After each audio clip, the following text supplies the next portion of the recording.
Seja bem-vindo mais uma vez ao canal Teologia Aprenda Mais. Essa é a nossa aula de número 6, É a nossa aula de número 6, e dando continuidade aos demais vídeos.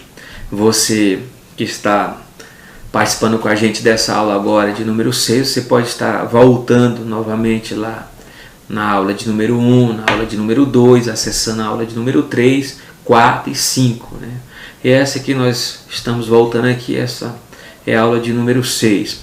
Na aula de número 5 a gente falou sobre o concílio de Jâmia, que foi um concílio muito importante que ocorreu no ano 90 depois de Cristo, onde aqui os judeus se reuniram para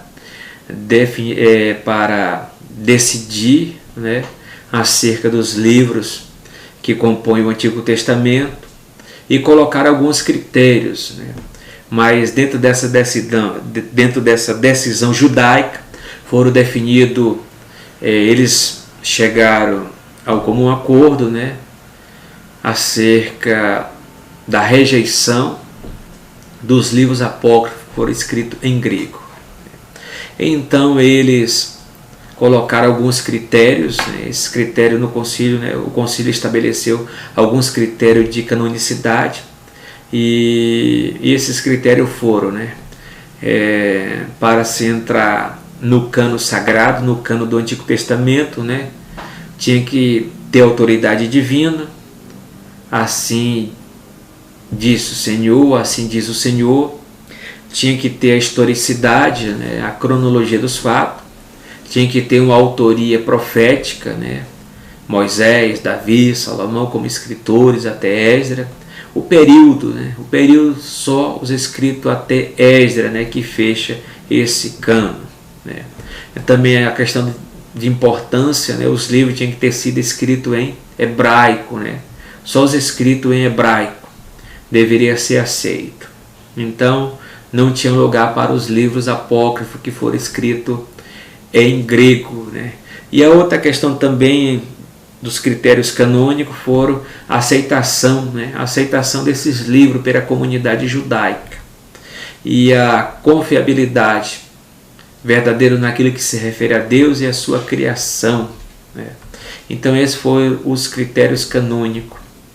E a questão da disposição dos livros do Antigo Testamento eu já coloquei, a questão da Torá, que compõe Gênesis, Êxodo, Levítico, Número e Deuteronômio, Esses que foram os livros que foram reconhecidos. Gênesis foram escritos em hebraico, Êxodo, Levítico, Número e Deuteronômio, que faz parte da Torá, foram todos escritos em hebraico. E os profetas Nevim, profetas anteriores, Josué, Juízes, Samuel e Reis, foram escritos em hebraico. Profetas posteriores, Isaías, Jeremias, Ezequiel e os 12 profetas foram escritos em hebraico. Salve a questão de algumas porções que está no livro de Jeremias, que foi escrito em aramaico. Okay? E os escritos, os Ketuvim, os livros poéticos, Salmos, Provérbios, Jó, os Cânticos do Cântico, Ruth, Lamentações, Esther também tem o conteúdo também em aramaico, Eclesiastes foi escrito em hebraico, O livro de Daniel também tem alguns conteúdos também em aramaico, Mas a maioria também é hebraico. E assim se fecha, Como se começa aqui na Bíblia, na Tanakh, nesse acróstico que eu falei, que é composto da Torá, do Nevim, do Ketuvim. Então, o primeiro livro da Bíblia hebraica, da Tanakh, do Antigo Testamento hebraico, começa com Gênesis, E o último livro da Tanakh, do Antigo Testamento hebraico, o último livro é Crônicas, Então começa com Gênesis e termina com Crônicas. E a outra questão também, porque o Antigo Testamento em hebraico contém 24 livros ou então 22 livros. Uma coisa a gente até coloca o seguinte, o alfabeto hebraico ele contém 22 letras, Então, para cada letra é um livro, Para cada letra é um livro. Então, por isso 22, 22 letras no alfabeto, e para cada letra é um livro, né, que foi essa coleção de livros de 22 ou de 24. Mas por que 24 livros no Antigo Testamento hebraico, na Tanakh? Por causa de um agrupamento. Na nossa Bíblia nós temos 1º e 2º Samuel. Na Bíblia hebraica, no Antigo Testamento hebraico, é somente 1º e 2º Samuel, eles somaram, eles agruparam, é um só livro. A mesma coisa é 1º Reis e 2º Reis, eles agruparam também, não é 1º e 2º, é um só Reis, né? E a mesma coisa também a questão dos 12 profetas. Na nossa Bíblia nós temos eles separados de Oséias a Malaquias, lá é somente um livro. E assim vem perfazer a questão dos 24 livros. Mas aí, como eles somaram também a questão, colocaram Jeremias e Lamentações, um só livro, uma só obra, se resume para 22 e não 24. Mas isso são os mesmos 39 livros que temos na nossa Bíblia, tá? É só uma separação. A questão de Samuel, Reis e os demais livros. E o Senhor Jesus fez as menções, né, que a gente falou em Lucas 24. Isso já está bem de cor e salteado, não precisa mais ressaltar. A questão dos rolos do Antigo Testamento, essa foi a primeira parte do cano, né? Principalmente eu tive que falar desse cano, é o cano do Antigo Testamento. Então, o cano, ainda que seja lá na sua definição, né, a palavra cano, né, que significa medida exata, régua de carpinteiro, né, que era usado para medir. Depois veio para o mundo grego, né, usando como padrão, como critério para julgar, avaliar obras. Eu até falei acerca também do metro, né, pesos e medida. Depois veio para o sentido teológico. Hoje temos o sentido conceitual da palavra cano. O que é cano? O que é cano? É a coleção de livros reconhecido pela Igreja Cristã como divinamente inspirado por Deus, né? O que é cano? É a coleção de livros reconhecido pela Igreja Cristã como divinamente inspirado por Deus. Então nós temos aqui a primeira parte do cano da Bíblia. Qual é a primeira parte do cano da Bíblia? É o cano do Antigo Testamento, que contém 39 livros, né? Contém 39 livros. Então essa foi a primeira parte, os livros sagrados dos judeus, que foi ressaltado. E há uma diferença, né, até no arranjo. Então a Bíblia hebraica ela tem essas 3 divisões, as 3 divisões que a gente ressaltou. Na nossa Bíblia sagrada, né, na nossa Bíblia que temos hoje em mão, no Ocidente, né, nós temos as divisões que eu vou até colocar lá na frente, que são 4 divisões. Em vez da Torá, essa palavra hebraica, né, nós usamos a palavra Pentateuco. Né, que temos são 4 divisões, né, do Antigo Testamento. Então nós temos o Pentateuco, temos os livros históricos, temos o livro poético, temos livros proféticos, que são as 4 divisões da nossa Bíblia. Mas é os mesmos livros, o mesmo conteúdo da Bíblia judaica. Então essas são as divisões. E uma das coisas também que eu quero colocar também, a divisão do Antigo Testamento que conhecemos vem da Septuaginta, né? Então isso é muito importante. A divisão nossa, a divisão do Antigo Testamento que nós conhecemos hoje, ela vem da Septuaginta. A palavra Septuaginta, né, que até a pronúncia pode ser Septuaginta, mas na nossa língua portuguesa vamos colocar Septuaginta, tá?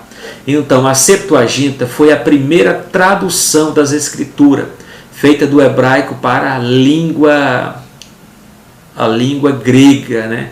Ela é a primeira tradução das Escrituras que temos, feita do hebraico para o grego, né? Nesse caso, o grego, em 285 a.C.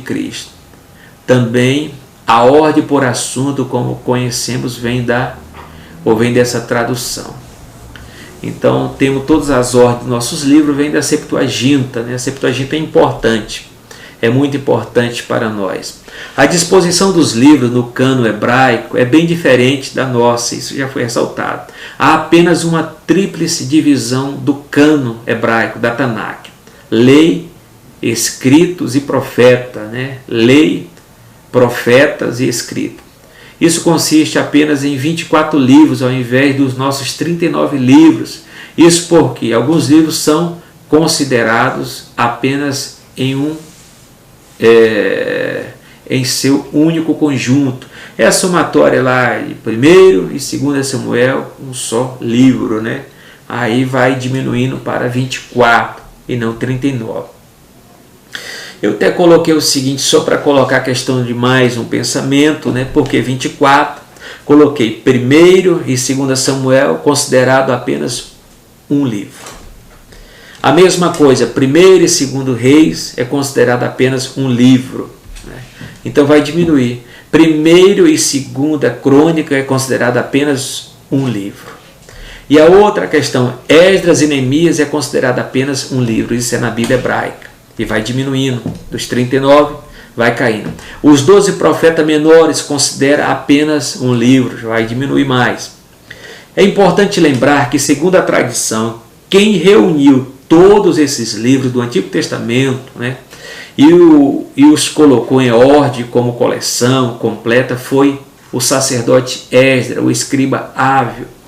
Após a volta do cativeiro, eu concordo com essa corrente. Eu coloquei que existia duas correntes lá, mas eu defendo a corrente clássica, que foi Esdras que organizou os livros do Antigo Testamento lá por volta do século V a.C. Após a volta do cativeiro babilônico. E desses originais hebraicos que foram organizados pelo sacerdote Esdras, né, por essa Tanakh, né, desses originais, era feito cópia para as sinagogas largamente disseminada em sua época, né? Até a questão, quando eles estavam lá no cativeiro babilônico, veio a criação das sinagogas, que, segundo a tradição judaica, foi criação de Esdras, né? Na reunião do sábado, na leitura da Torá, que é feita no sábado na sinagoga, foi criação do sacerdote Esdras, né? A data de reconhecimento e a fixação do cânon do Antigo Testamento. Nós voltamos novamente que no século V a.C., Esdras organizou, já no século I depois de Cristo, então no ano 90 depois de Cristo, em Jânia, uma cidade próxima a Jope, em Israel, os rabinos num concílio presidido por Yohanan ben Zakkai, né? Reconheceram e fixaram o cânon do Antigo Testamento. Então foi uma ratificação daquilo que foi feito lá na época do sacerdote Esdras.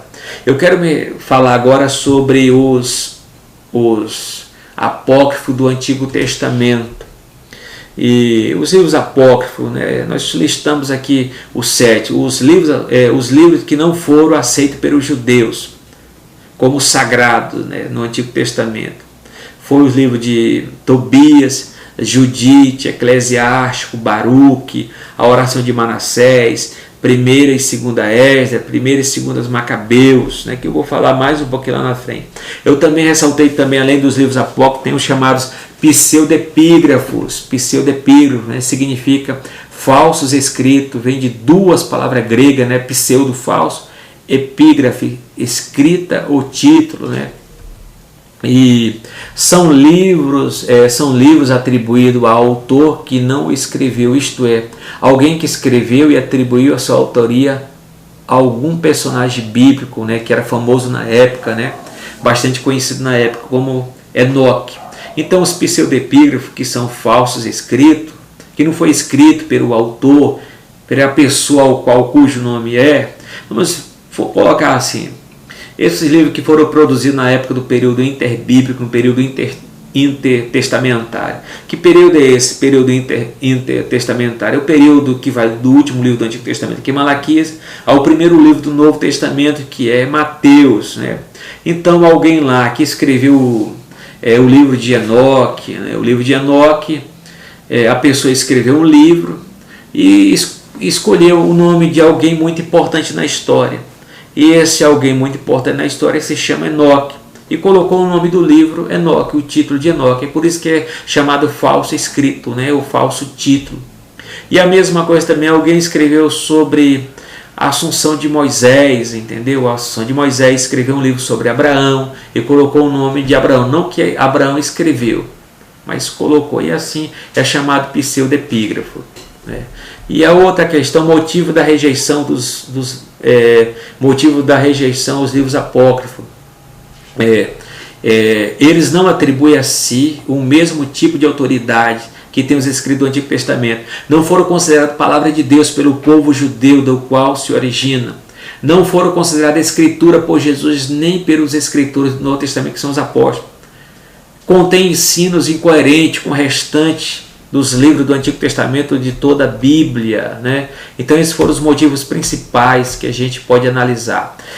Então eles também têm a questão de muita, até o escritor de Macabeus, lá no final da obra, ele pede desculpa se caso ele errou ou ele cometeu algum equívoco em sua escrita, ele pede desculpa.